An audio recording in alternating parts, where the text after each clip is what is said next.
Buenos días, bienvenidos a esta presentación de introducción a la elipse dentro del curso de Geometría Analítica. Vamos a comenzar rápidamente con la definición de la elipse. La elipse es el lugar geométrico que describe un punto que se mueve de tal manera que la suma de sus distancias a dos puntos fijos llamados focos es constante.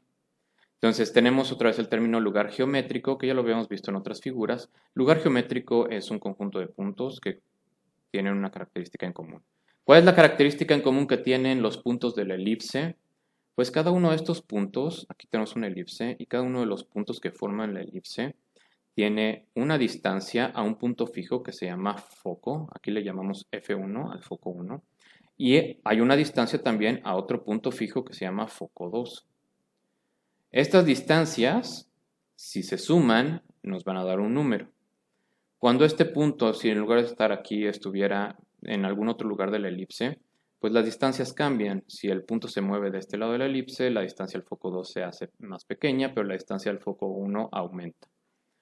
Sin embargo, no importa si las distancias son más pequeñas o más grandes, la suma de ambas debe de ser constante para todos los puntos de la elipse.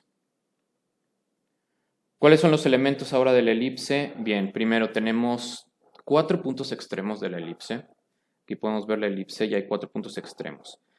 Primero vamos a hablar de los puntos extremos que están más alejados entre ellos y esos se conocen como vértices. Entonces, el punto extremo que está más a la derecha en esta elipse es el vértice 1 y el que está más a la izquierda es el vértice 2. La línea entre el vértice 1 y el vértice 2 se llama eje mayor y es la línea que une los dos puntos más alejados de la elipse. Después tenemos dos puntos extremos, pero que no están tan alejados como los vértices y se llaman B1, B2. Estos dos puntos se llaman extremos del eje menor y por lo tanto esta línea que los une se llama eje menor. La intersección entre el eje mayor y el eje menor se conoce como centro y se representa con una C mayúscula. Ahora tenemos otros dos puntos, ya habíamos hablado de ellos, son los focos, foco 1 y foco 2. Estos puntos se encuentran en el interior de la elipse y la línea que une al foco 1 con el foco 2 se llama eje focal. Ahora tenemos estas letras minúsculas, A minúscula, B minúscula y C minúscula, que son los semiejes. ¿Y por qué semiejes? Porque son la mitad de los ejes. Entonces habíamos dicho que el eje mayor es la distancia del vértice 1 al vértice 2. El semieje mayor, que se representa con una A minúscula, es la distancia del centro a cada uno de los vértices, o sea, la mitad del eje mayor. B minúscula, por su parte, es la distancia del centro a cada uno de los extremos del eje menor.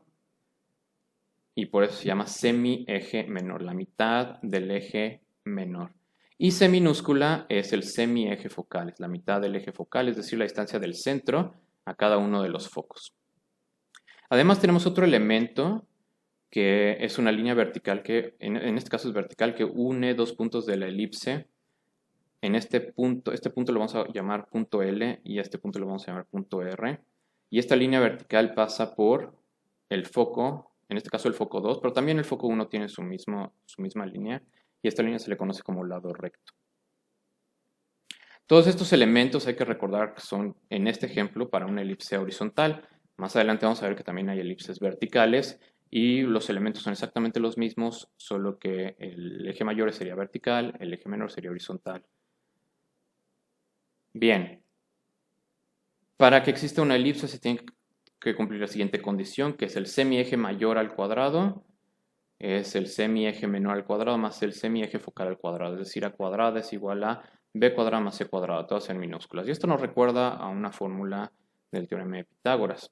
Esa relación la vamos a establecer más adelante, en otros ejercicios. Bien, ahora el lado recto se calcula como 2 por B cuadrada sobre A.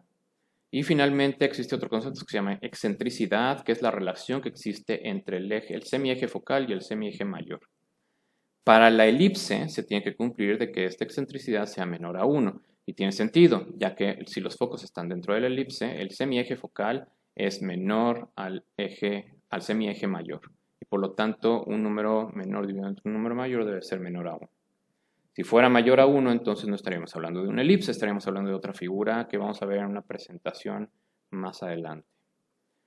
Bien, ¿cuáles son las ecuaciones de la elipse? Bueno, a diferencia de la última figura que vimos, que es la circunferencia, donde solamente existía una ecuación, aquí vamos a tener dos ecuaciones y depende de si la elipse es horizontal o si la elipse es vertical. Para una elipse horizontal, ¿qué es una elipse horizontal? Es el eje mayor de la elipse es paralelo al eje X. Es una elipse horizontal. Entonces, si tenemos una elipse horizontal, la ecuación va a ser x menos h al cuadrado dividido entre a cuadrada más y menos k al cuadrado dividido entre b cuadrada es igual a 1. Y conocemos estos elementos. A es el semieje mayor, B es el semieje menor. H y K, igual que lo vimos en la presentación de la circunferencia, son las coordenadas del centro. Y recuerden que el centro es la intersección entre el eje mayor y el eje menor. Entonces, H y K coordenadas del centro, y esta es la ecuación para una elipse horizontal. Si la elipse fuera vertical, ¿qué significa que sea vertical? Que el eje mayor ahora es paralelo al eje Y. Es una elipse vertical. Lo único que cambia es que ahora x menos h al cuadrado está dividido entre b cuadrada, el semieje menor, al cuadrado. Y y menos k, la otra coordenada del centro, y menos k al cuadrado, está dividido entre a cuadrada, el semieje mayor, y es igual a 1. Por último, tenemos la ecuación general de la elipse, que es ax cuadrada más y cuadrada más dx más y más f igual a 0, con la característica, con la restricción de que a y c deben de ser números diferentes. A y c números diferentes con el mismo signo, pero números diferentes. Y esa es la presentación de la elipse que tengo para ustedes el día de hoy. Les agradezco, dejen sus comentarios o dudas en la sección de comentarios y muchas gracias por su atención.